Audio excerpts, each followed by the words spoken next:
Glad to be here with a coalition and a grouping representing so many different political groupings, political perspectives and civil society. So thank you all for coming out on what is perhaps not the best weather today.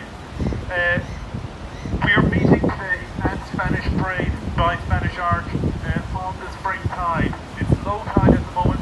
I think this area here reminds us of the challenges that we're going to see as a result of climate change. This is one of the spots that is most at risk of sea level rises, and we are already seeing the impact of sea level rise on this space.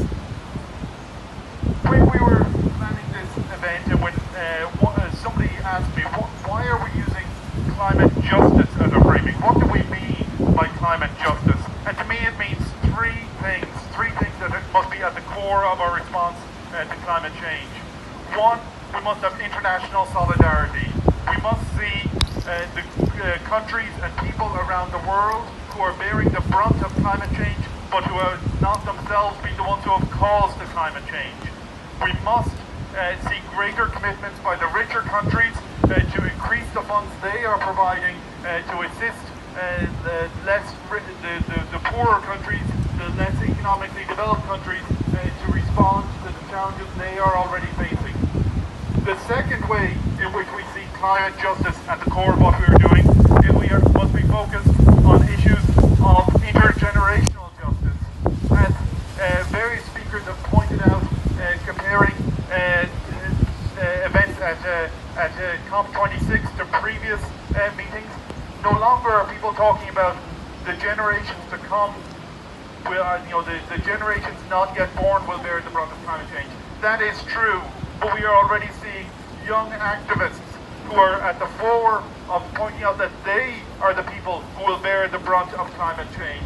And so we must have intergenerational solidarity, intergenerational justice on that issue. And the third relates to issues of class. There are those who work in sectors that will be hardest hit. There are those who are working in fossil fuels where we must stop. We must shut down those industries.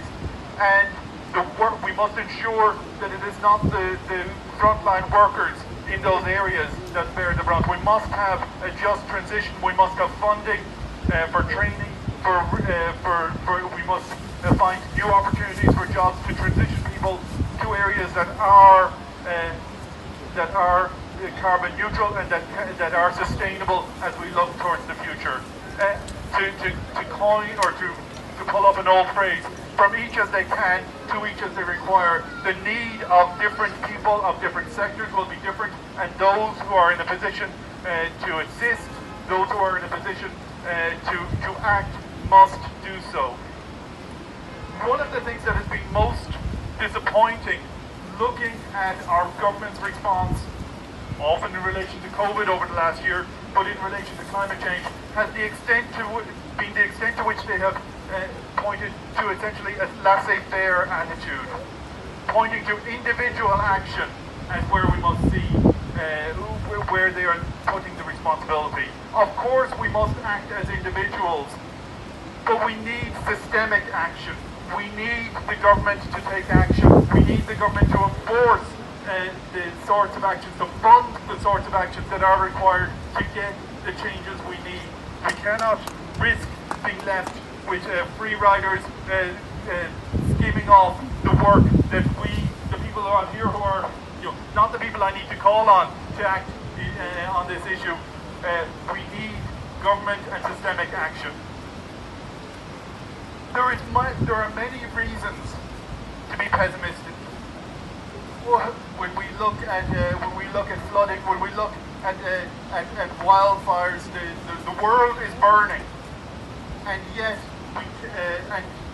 the action that has been committed so far is not equal to the task.